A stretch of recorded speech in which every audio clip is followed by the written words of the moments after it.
Okay, welcome to the Run.down. I'm your host, Shwinny Poo, and this is the Run.down. That's it. That's the whole thing. I'm not joined with anybody, by anybody.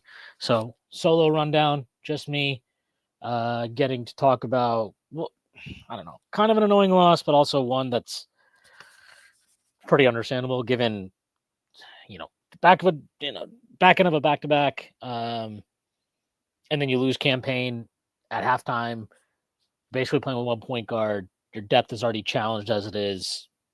It sucks. Not making excuses, but it's just hard for me to get too worked up about this. But we'll talk about everything that happened in this game. Knicks losing 126-113 to the Clippers. Okay, well, worth mentioning that we are sponsored by BetOnline. BetOnline is the world's most trusted betting platform, your number one source for betting on all the madness, whether you're a seasoned fan or a first-time bettor. BetOnline is your ultimate game day companion with a large selection of odds on everything from college basketball to a $200,000 bracket contest. BetOnline continues to be your number one sports betting source from every Cinderella story to every hat trick. BetOnline is you covered with odds, stats, and more for a game, every play, and every win. BetOnline, the game starts here. Look, probably the most important thing that occurred tonight is the Lakers winning at the buzzer against the Pacers, courtesy of a LeBron tip-in. Honestly, he probably shouldn't even gotten to that point because they played some really stupid defense down the stretch. But it doesn't matter. They win the game, and in the process, bail out the Knicks for, at least in terms of preserving the gap over the Pacers at 3 games in the standings for the 3rd seed. The Knicks dropped their game tonight, 45-27. They get swept in the season series by the Clippers. Both games they played without Jalen Brunson. Both, actually, funny enough, on the second night of a back-to-back. Both in the same city. Look at that. Right? Played the second night of a back-to-back in New York, played the second night of a back-to-back in LA. Wow. Okay, well, nobody cares about any of that. The Knicks got off to a really good start in this game. They're up 33-20 at the end of the first quarter. They were up 14 at one point in the first half. The Clippers got really, really hot in the last 3 quarters. I actually thought for the most part the Knicks played pretty good defense tonight. Not going to lie. I did not think they played bad defense. Again, would you like them to be a little bit more physical at the point of attack? Yeah, absolutely. Would you like them to be more physical? Maybe in general, sure. But I thought for the most part they were pretty physical tonight. And look, the Clippers are really good. They're really, really good. And when you don't have Jalen Brunson and you're down Deuce McBride and then you lose campaign at halftime, it's a lot. You're asking a lot of a team that we already know the depth has not been there all season. And if you want to talk about, why would you send McCullough down? Why would you send Pacome Dadier down? Maybe those guys could have played tonight. Maybe they could have played tonight. Maybe they would have made a difference. We won't know. I do think there's a value in, hey, let's just get these guys steady minutes in a game we know they're going to play in the G League. But, if you want to be critical of that, that's more than fair. But yeah, I just thought the Knicks ran into a chainsaw in those final 3 quarters. I thought James Harden made a lot of tough shots. Kawhi Leonard made a lot of tough shots. And the Knicks didn't make enough. That's how it goes, Again, 34 3-pointers tonight for the Knicks. So that's much less. That's less than 40% of their total field goals. They continue to not really be able to find a way to up the 3-point volume. Definitely have some thoughts on that. But yeah, it is what it is. To get some positive things, Karl-Anthony Towns, 34 points, 14 rebounds, 2 steals tonight. OG Anunoby had 28 points on 17 shots, 5 rebounds, 3 assists. Mikal Bridges, 17 points, 9 assists, 4 rebounds. Josh Hart had a really good first half, kind of quiet in the second half. I don't know. Again, I think there is something to the idea of just these guys in the second half of back-to-back. Maybe running out of some gas on top of being shorthanded. But this is why, look, like, I'm not going to sit here and make a big fuss about it, but when you don't put a team away like Dallas in that first half, like they could have done that. And then you have to come out in the second half, and then you got to dial it up, and then you got to get into your 30, 35 minutes. I think OG played 38 minutes. Was that necessary? I don't know. I'm not going to get into that too much, but when you have to extend yourself deeper into the game because you don't take care of business to start it off, you get punished on the back end, right? You get punished on the back end of a back-to-back, especially when you're shorthanded, especially when you're going up against a team that's been hot. I don't know. Like this has been a trend for this team all year. They have not taken care of business in the way that, at least, again, I hate doing this, but like the last couple of years, it feels like the Knicks have done a good job of taking care of business, especially against teams that they should take care of business against. And they've also been blessed with better depth in previous seasons. So maybe that's part of it too. But that has not been the case this year, and they get punished for it again here tonight. So it is what it is. I will try to get to some comments here. Jordan Bubb says, Tyler Kolek off the bench as Knicks lose Clippers, 0 points, 0 for 3 from the field, 7 assists, 1 turnover, minus 14 in 19 minutes. I got to say, I think the plus minus does not flatter Kolek, but I don't think it paints an accurate picture of his performance tonight. Not to say he was some fucking stud out there. He definitely wasn't. He needs to find a way to be more of a scoring threat. He's got to start shooting with confidence again. Like you can just tell for whatever reason, he's not shooting with any confidence right now. And maybe that's a function of, look, he's obviously been out of the rotation for most of the year. Now he's being thrust back in. Maybe that's just part of him getting back into a rhythm, but he's got to find a way to be more of a scoring threat. That said, I thought he did a really good job in the second quarter, keeping a lineup that was not set up or conducive to offensive success. They maintained a double-digit lead until he was pulled out. I think they were up 10 or 12 when he got pulled from the game. Campaign comes in, Clippers going to run to close the lead to 3, and then they obviously close the lead to 1 to close the half. Not saying that was all because Tyler Kolek came out and Campaign came in, but I thought it was noteworthy. He played that lineup. By the way, his lineup that he was in to start the second quarter, it was initially Josh Hart, Mitchell Robinson, and Precious Achiuwa together. Hart picked up a foul almost immediately to start the second quarter, so he had to bring Bridges back in, which I think helped. Otherwise, I have no idea what that lineup was going to be, but for him to keep that, or at least participate in keeping that lineup kind of afloat during that stretch, I thought was a good sign. And then, the start of the third quarter, he starts the third quarter with Campaign out, and it was basically a tie game, I think, until they pulled McCall and Cat. They got subbed out for Mitchell Robinson and Landry Shamet, and that's when the Clippers blew the game open. Again, like, it's hard for me to be too critical of him in that situation because he's a rookie. He's not been in the rotation, and he's not that the onus of kind of being a driver of lineups in that way should not be on him, and is not on him to me, as far as I'm concerned. I thought that he did a good job of getting the team organized offensively. Thought they did a really good job moving the ball around for most of the first 3 quarters. Obviously, that comes down a little.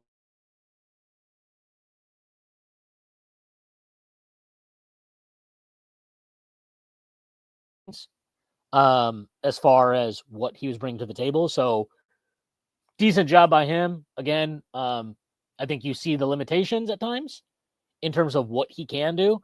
But I also think that you see good things as far as, or I think you also see the dynamic he provides that I think is different from, obviously, from Jalen Brunson, no question, but even Campaign. I think he gets the ball moving. I think he gets them into real offensive sets. I think he does a good job of getting guys touches in spots they're comfortable, which can't really be quantified. Like in that third quarter, again, I think he only had 2 assists in that third quarter, if I'm not mistaken, and a turnover, his first turnover in the last 3 games. But I thought he got them into good sets, and then he had a few hockey assists out of like kickouts from the post or drives or whatever. So, again, I don't think that this is like, we need to talk extensively about the greatness of Tyler Kolek tonight, but I thought he did a pretty decent job. So yeah, there you go. Gonna get to more. Landry Shamet as Knicks falter in second half and lose Clippers 6 points, 2 assists, minus 29 in 19 minutes. Yeah, he was not great tonight. He competed, tried, but, I don't know what to say anymore about the shooting. Like, every time you think, all right, he maybe has got it going again, found his stroke, it's not there. It's not consistent anyway.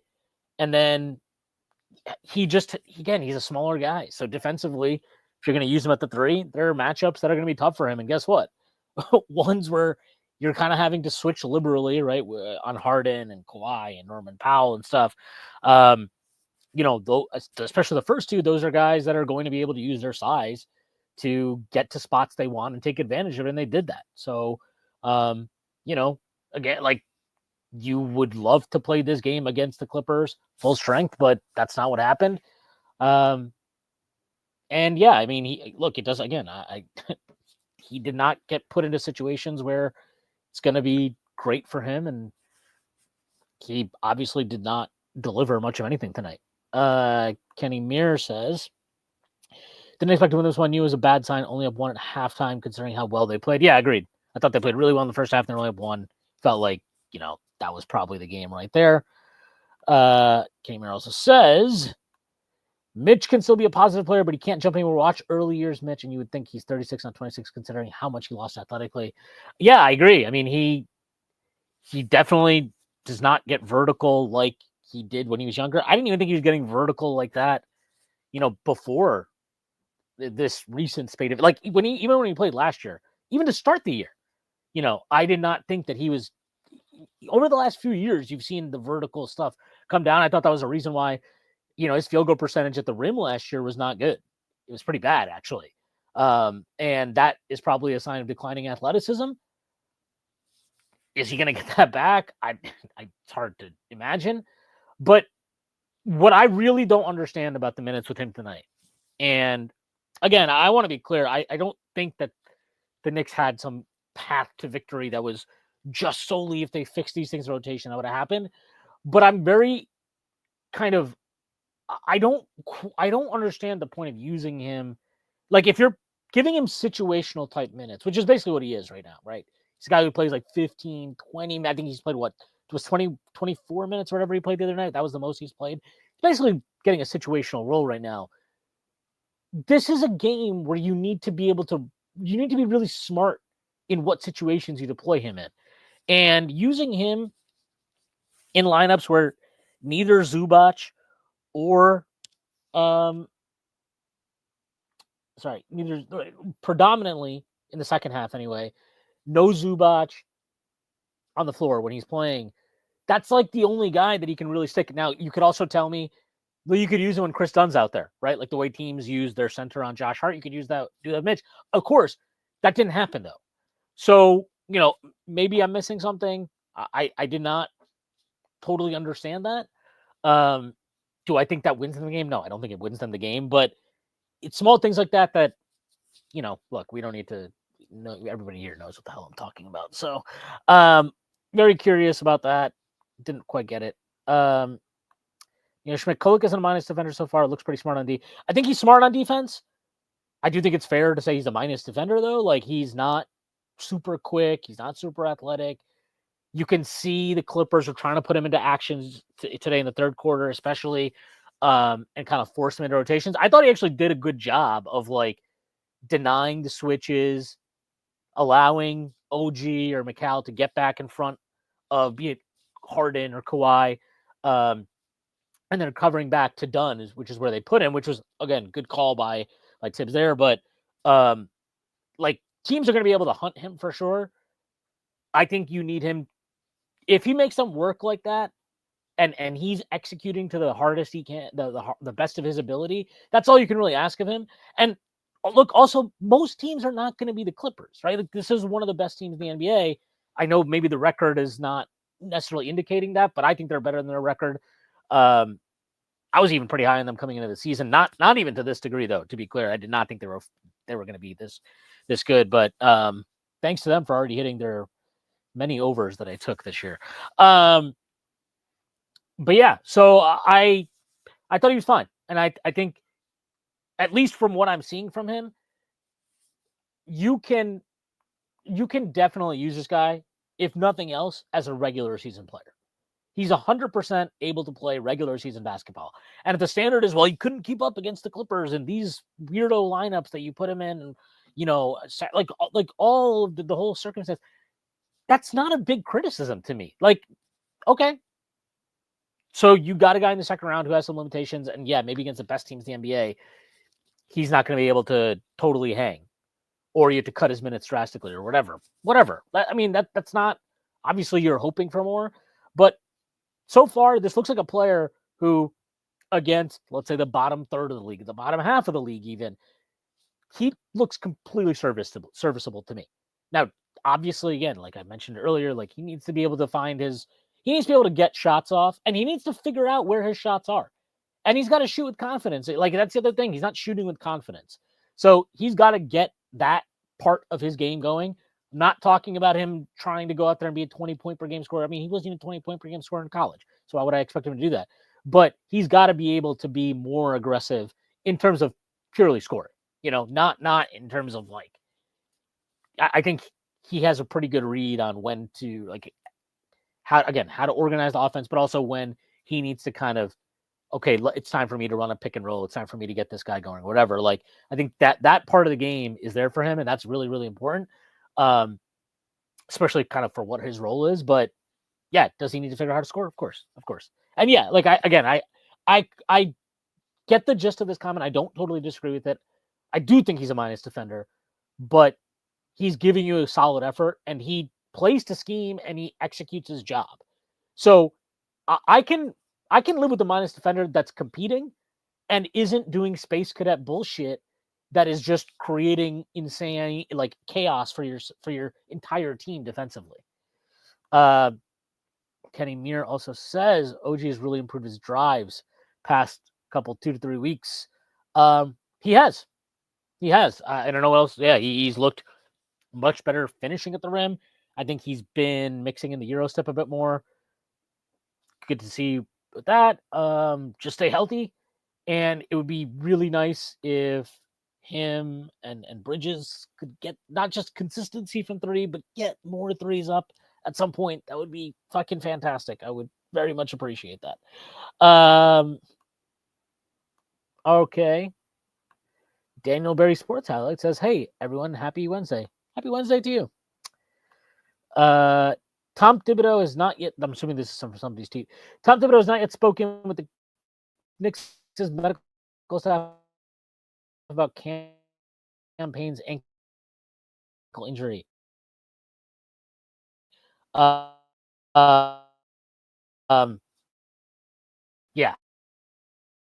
I mean, even if he had, he's not going to tell you anything tonight. So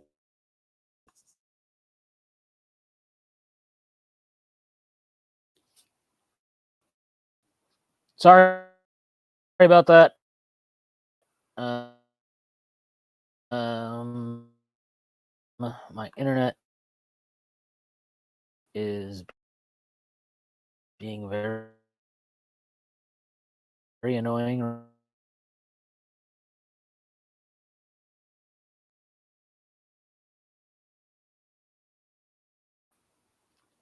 We're back. I think we're back. Okay. Thank you to everybody for hanging out for about a minute while I was in space. Kenny Muir.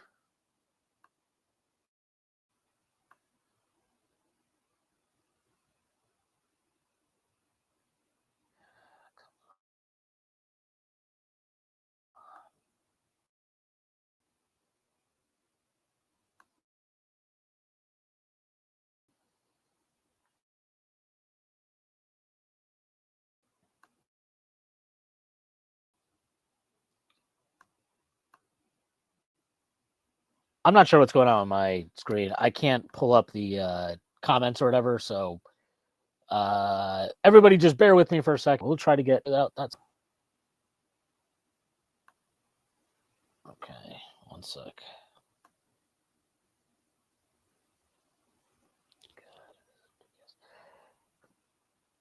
Is this better now? for everybody? Let's see. Maybe not.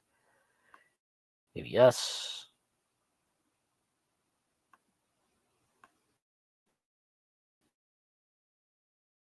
Let's see this. Let's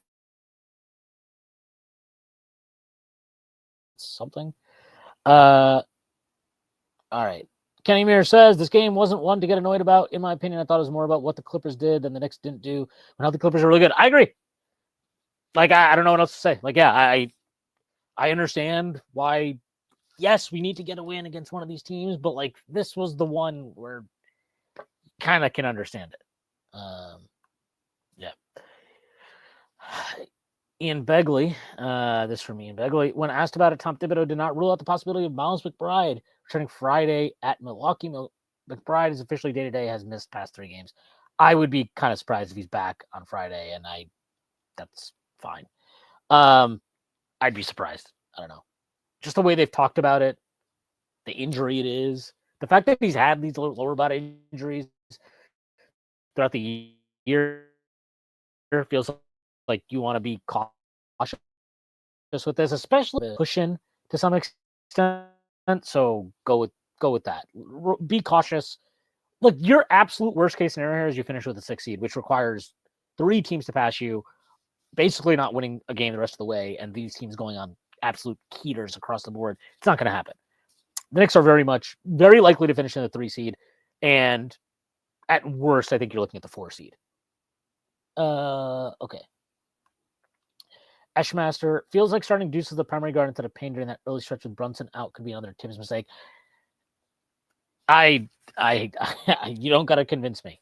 I thought it was a mistake. I didn't think it was a huge mistake. Like I get why you're going with Deuce. Personally, I would rather use Deuce off the bench. I think he would have been. This is what I would say. I think you start Payne, bring Kolek and Deuce off the bench. Deuce can obviously we know he can kind of slide in for any of Josh Hart, Mikal Bridges, or OG Anunoby, as long as 2 of the other guys are on the floor together. And yeah, like that is what I would have done. I get why I didn't do it. I don't want to harp on it too much because I feel like all I've been doing lately is bitching about Tibbs. And it is yep, I concur. Ashmaster also says the offense just seems to flow better when you have a guard who can direct people on the court, which is something I've yet to see do so well. I don't even think it's just that he can't direct people very well. I also just think he doesn't have the ball handling. He doesn't have the comfort, running pick and rolls, reading the floor, scoring off the dribble. Like he doesn't really provide you anything that you need from a lead guard. In the modern NBA, I guess is the best way to put it. And yeah, like I would not start Deuce in that position. And I think if you were to start him, maybe you should just start him next to Campaign and bring Josh Hart off the bench, which again, is another conversation that's been going on all year. And I don't know what else. I don't think there's anything anybody could say about it that has not been brought up at some point. So yeah. Rick James, Tibbs plays 4 starters the whole first quarter and has sub in 4 offensive scrubs at the same time. Yeah, man. Yep. I don't know what else to say. Like, I totally agree with you. I still do not understand what he thinks he's doing with the Precious at the 4 minutes. I don't know why. Like,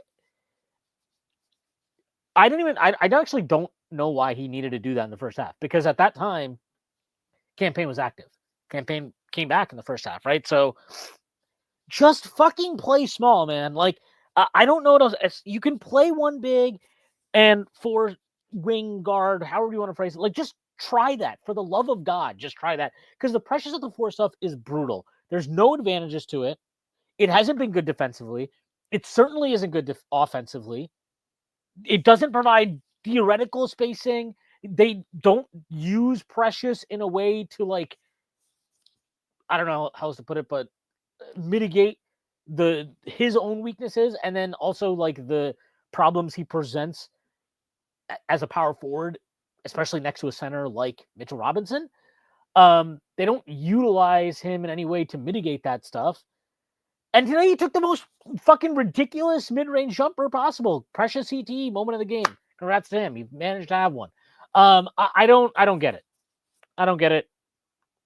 The bring all the starters, forward starters, sorry, the entirety of the first quarter forces you into doing these bad lineups. It's just, it's always like you're robbing Peter to pay Paul, right? So in the past, the issue has been, well, the starters suck, and then the bench will come in and bail them out, and then whatever. Like, it's still the same thing. Like, you're at some point, it needs to be the goal to like have your best lineups or play good lineups throughout the entirety of a 48-minute game, and not view it as like, well, if we can just stay afloat in these minutes, if we can just stay neutral in these minutes and then win those minutes, it's like, it's very frustrating. And it's more frustrating because we fucking know the Precious thing at the 4 doesn't work. We know it. Like, there's nothing else to be learned from it. There's no alignments that you're going to work on with your personnel that are going to change any of that shit. We already know this stuff. We've tried all of them. We've tried them throughout the season. They don't fucking work. They're not good. You should never go to that willingly. And he went to it today again willingly, based on, to your point, him deciding he needed to play 4 starters for the entirety of the first quarter. It's just, it's not good.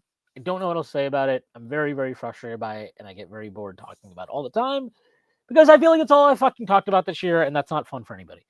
Ashmaster mentioned not look good tonight either. No, you look terrible tonight. Tay 2-2. Clips looked a step faster. We were on a back-to-back, but we are small, and that was the biggest problem. Agreed. Yeah, we were small, and look, we also did not have, like, you saw the value, like, you see the value of having great shot makers when you're watching the Clippers tonight. We didn't have our best one. And on top of that, like, you're also down, again, deuce, but then you're also lose campaign halfway through the game. Like, it's tough. Second out of back-to-back, yeah, you are smaller, and yes, like, you're down bodies. Like, it's just not, probably not going to be your night unless they were going to shoot like they did in the first quarter for the rest of the game, which, was very, very unlikely. The one thing I will say is my real takeaway from this game, and not that this is necessarily like a new takeaway, but I haven't really been sure about, like, what is the Knicks' total biggest, like, what is their biggest need, absolute biggest need? Because there are a few things I think they need. But I think these matchups against both the Clippers and Lakers specifically, I don't know why those ones specifically stand out to me. Even the Celtics too, obviously. But, like, the Knicks need one more big wing. They need to get one more big wing. I don't care how they do it. I don't care who it is. They need to find somebody who's a big wing who can hang these matchups and give you not just size on the wing, but when the Clippers go 5 out, you need to have another big wing on the floor so that you have the ability to at least, like, right now, you can make the argument Tibbs doesn't have a 5 out, like a small ball 5 out lineup. So no, not even a cat on the floor or anything, just wings and guards. They don't have that available to them right now. Now, is that, Pacum Daddy is going to have the craziest development this offseason and that's what's going to happen? I don't think so. I think he's a project in the real sense of the word. I think he is a guy who is probably not going to be, I don't think they were seriously looking at him to contribute until maybe his 3rd season. That would just be my guess. I have no intel on that. I don't think that's been reported anywhere, so that's just a guess. But they need to get another big wing for sure. And I think you see the advantage of that tonight for a team like the Clippers, right? Where it's like they can just throw Batum at the 5. And it's a totally different look. And the Knicks don't really have anything that they can do with that. Preferably also somebody who is good on defense, by the way. Not like some shitter on defense. I want to make sure or at least I'm going to try to pronounce this as properly. Luka Gajevich Protic. I think that's the name. Sorry if I butchered it. Hey, Schwinn, I'm surprised how bad Mitch was tonight considering he play the first half of back-to-back. Yeah, I thought he looked, I don't know. He did not look great physically tonight. Again, I talked about it earlier in this postgame. I also just did not like the situations he was being put into, the lineups he was being put into. Like, if you're going to use, So forget even like I brought up earlier, like I didn't like the matchups they brought him in for against with the lineups they brought him in terms of what the Clippers had on the floor. But forgetting that, Mitch doesn't provide any spacing. This is a fact. We know this. Mitch obviously does not provide any spacing. Putting him in lineups with Precious and or Josh Hart is so detrimental. Like I have no idea why you're running lineups or rotations that are basically calling for that stuff or pre-designed to play those things. If anybody can explain or give me a good reason, I would love to know. Because I certainly can't think of any. I don't see the benefit of them offensively again. And defensively, it doesn't feel like they're that great. Like, I don't know. Again, this is the pressures of the fourth thing where, like, in theory, you would think, yeah, this will be useful. Switchy guy, big guy, like, this can help and he can rebound pretty okay and whatever. And it just doesn't work out that way. Jordan Pub, do you think Delon Wright starts out of Kolek for Bucks on Friday, or do you think McBride will be back in time for Bucks game? I don't think McBride will be back. I think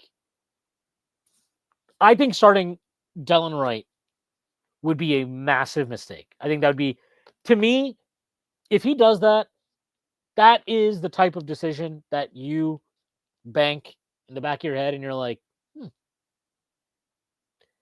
that doesn't make any fucking sense.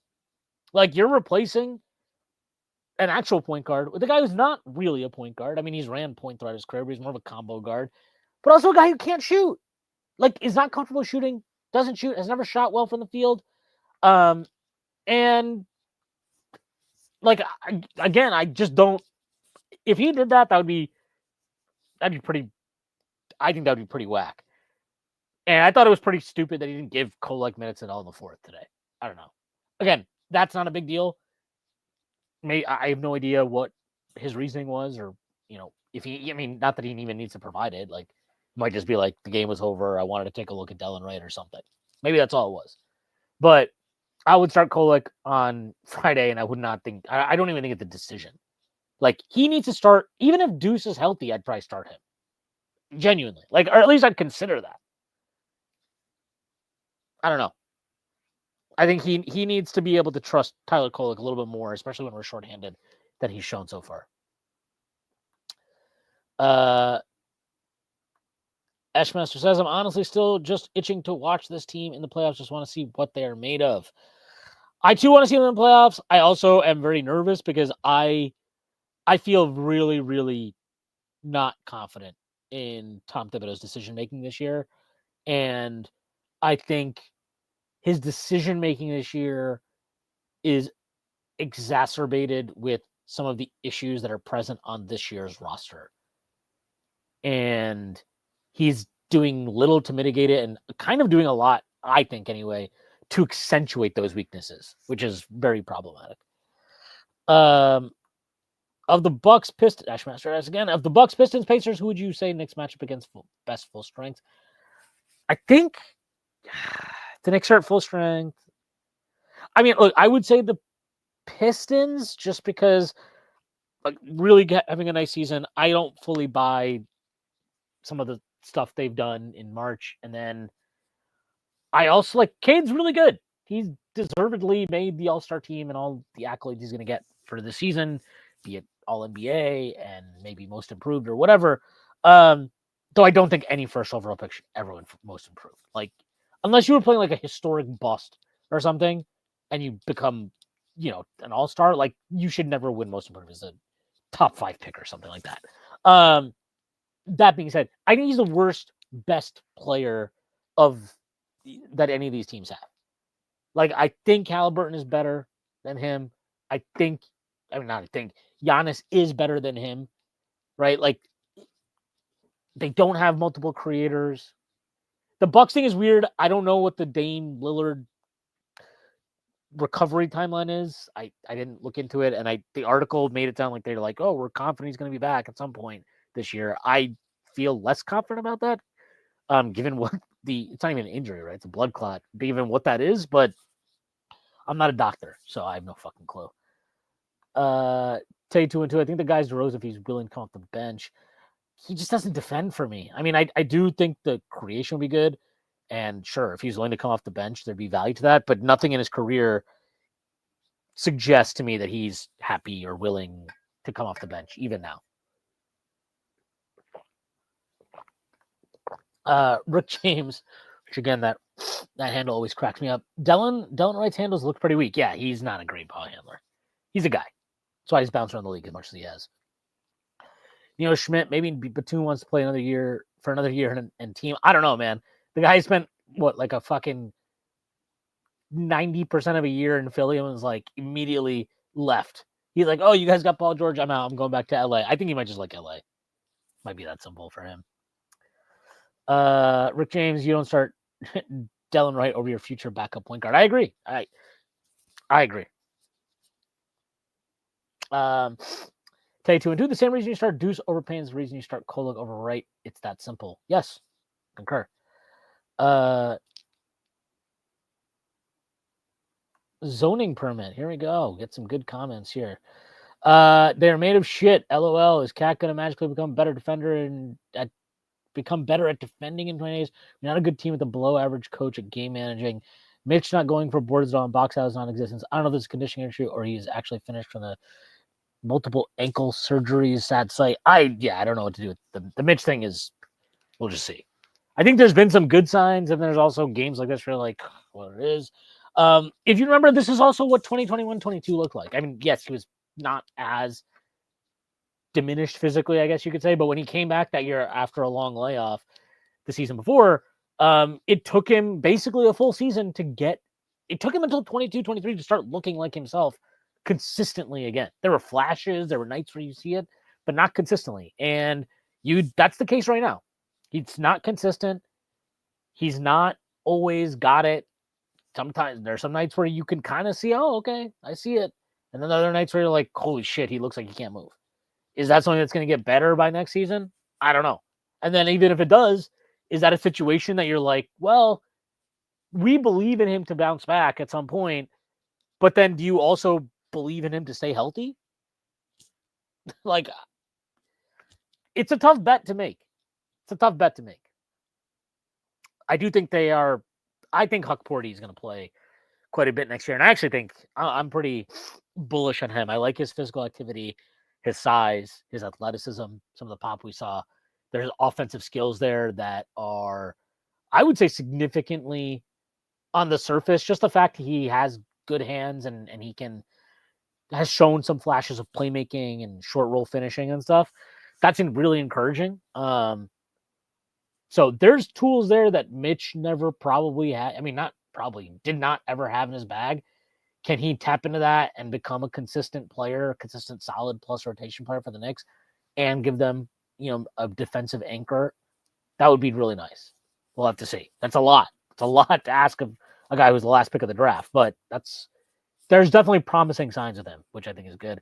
To get back to this first one, I mean, look, I think they're a good team, but yeah, they're not getting good coaching, and they're not one of the best teams. So not being one of the best teams and having somebody to me on the sideline calling the shots who's having a pretty bad season, coaching, not a great combination for playoff basketball.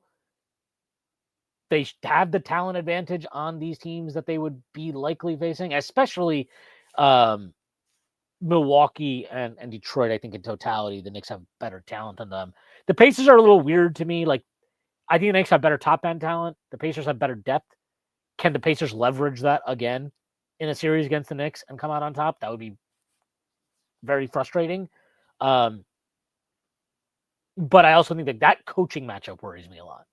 Rick Carlisle against Tibbs very much worries me as a coaching matchup. So we'll see. That's the one I would, somebody asked me which team I would really like to play the most. I couldn't. I think you could make an argument for the Bucks. I think you can make an argument for the Pistons. I would say the Pistons because, again, they have Cade is really good. He's not Giannis. But I think the Pacers are the team I would not want to play the most because I think that coaching matchup is a real disadvantage for the Knicks. I think Carlisle is way quicker on his feet. He's way more willing to try stuff. He's way more, not just in terms of lineups, but strategies. You know, he's also, as we saw last year in the playoffs, he was pretty good at working the refs. So yeah. Ashmaster, can you say something funny about this Stephen A. LeBron beef? I think it's probably the dumbest beef I've ever seen in my entire life. And I don't know. That's about it. That's it. Like, I don't know what else to really say about it. I think all of it is dumb, but I think especially the Stephen A. Like, Stephen A. just needs to. His main character syndrome at this point is really getting out of control. And I don't think anybody needs or should want this much Stephen A. Smith in their lives ever. Zoning Permit says, give me Cade and a bunch of playoff droppers and Halliburton versus our drop. I agree. No question about that to me. Rick James. Mitch just always comes back way out of shape. I think his weight is why they brought him back so slowly. He needs a dietitian. Yeah, I mean, his weight actually doesn't seem a problem now, but it does seem like every time he's come back from an injury, it always seems to take him quite a bit of time to kind of get everything going again. But, look, the Knicks don't have time this year for that. As far as, he's not going to be able to play himself back into peak condition. So it'll either happen or this is what we have for the remainder of this year. And that's a guy who you can, some nights going to be good. Some nights going to be absolutely worthless. Take 2 and 2. The answer is the Bucks. They're fucking trash. Let on Giannis. They go 5. I totally see the vision with that too. Rick James, Tibbs has no offensive coaching bag.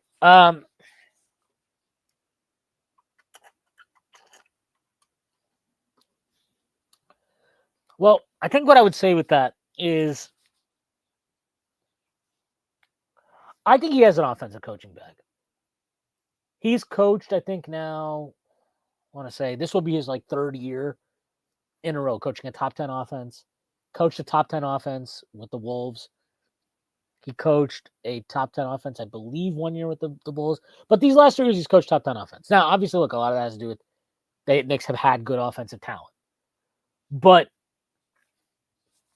what I do think is true is he is not very creative offensively. And I actually would say he's more creative offensively when he lacks talent versus when he has his top line players. And that is a problem to me. I think that is really his biggest problem as a coach is the lack of willingness to try things and be creative on both ends of the floor. I think people pick on the offense a lot because it's almost easier to notice it. I would argue he's even less creative defensively. At least this year, he's been so much less creative defensively. They're just not. They don't try anything. It feels like their biggest goal is just simply to not get into foul trouble half the time, not send people to the line. And I don't know, maybe that's okay, but it doesn't inspire much in me. And I don't think that's a way to win in the playoffs. I think you need to have more in your bag than we play drop. We'll switch sometimes, and that's that. Again, it was kind of funny seeing them at the end of the game today. They started ball pressuring the Clippers. They get a couple turnovers, I think. Or no, sorry, they didn't get a turnover, but they kind of forced Norm Powell into this weird mid-range shot that he didn't want to take. He hits that against the side of the backboard. Knicks go down. They bang a 3. It's 119, 111. Still about I think it was 120 or something left on the clock.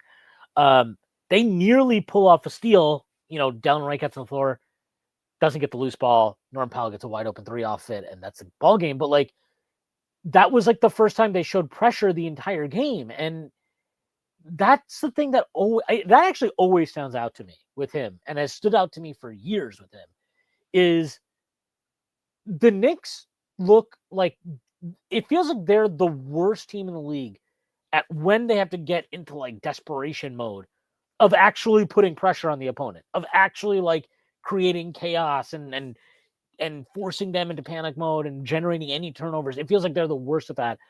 And then I feel like when I watch other teams do it to the Knicks are constantly flummoxed by it. And this has been over the course of years.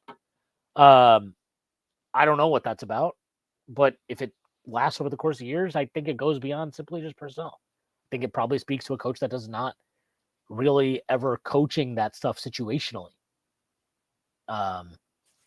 You know, like you hear about this in the NFL, right? Teams are like, oh, we practice 2-minute offense, 2-minute defense, goal line offense, goal line defense. Like you practice situational stuff constantly. And I don't know if the Knicks don't practice any situational stuff, but I like pressure defense to kind of speed up the game, right?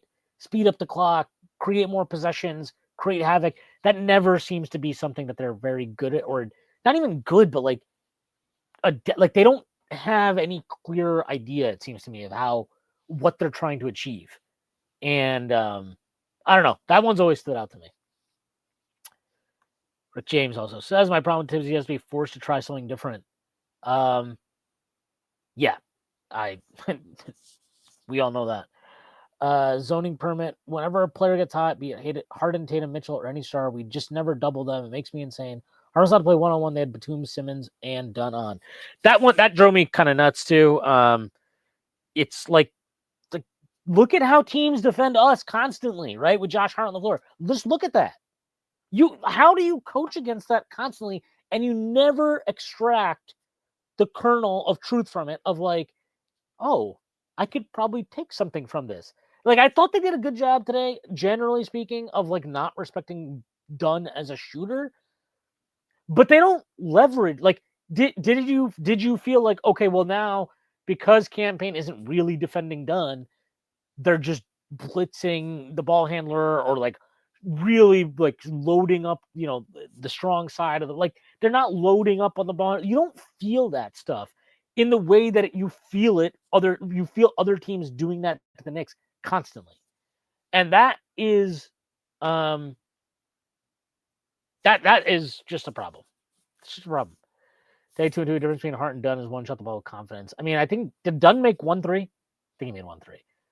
I just thought that they, there was a couple of times where he would cut. This happened in the third quarter, especially. There was a couple of plays where he cut, and the Clippers threw him the ball, and somebody overreacted to it, and the Knicks had to go scramble.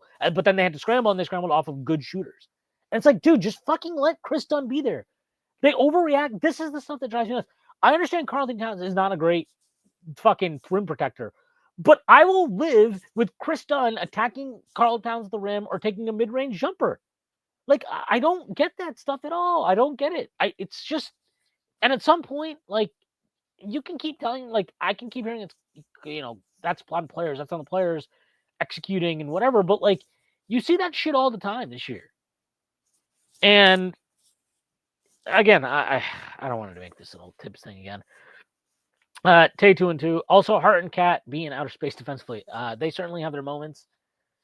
OG had a pretty terrible one today where he tried to double Ben Simmons off of Kawhi in the corner, and I'm just like, come on, dude. Like, just let Ben Simmons be out there. Just let him be out there. He's not going to try to score. The only thing he's going to do is, the only thing he's good at anymore is passing. So you're just giving him a one pass away pass to the corner to fucking Kawhi Leonard. Like, be for real, man. Be for real. All right. I got to every comment.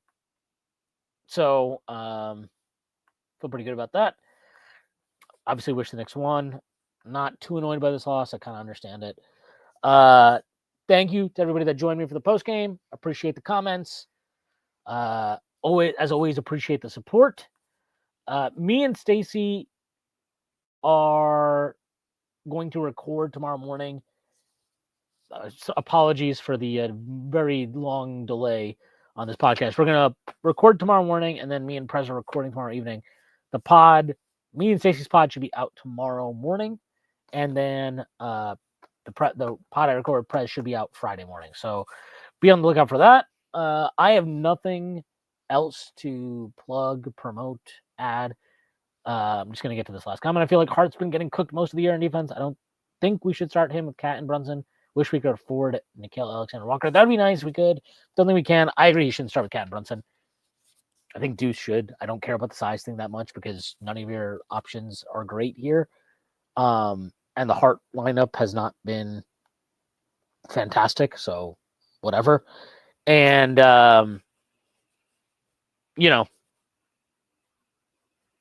I think Hart gives you some oomph in terms of ball handling and offensive kind of juice from the bench that you need and have been lacking. But look, it's not going to happen this year. So that's it. There's, I would love to have tried anything. I would have just loved to try anything in the starting lineup that was not just the same starting lineup all year, but that's what we did.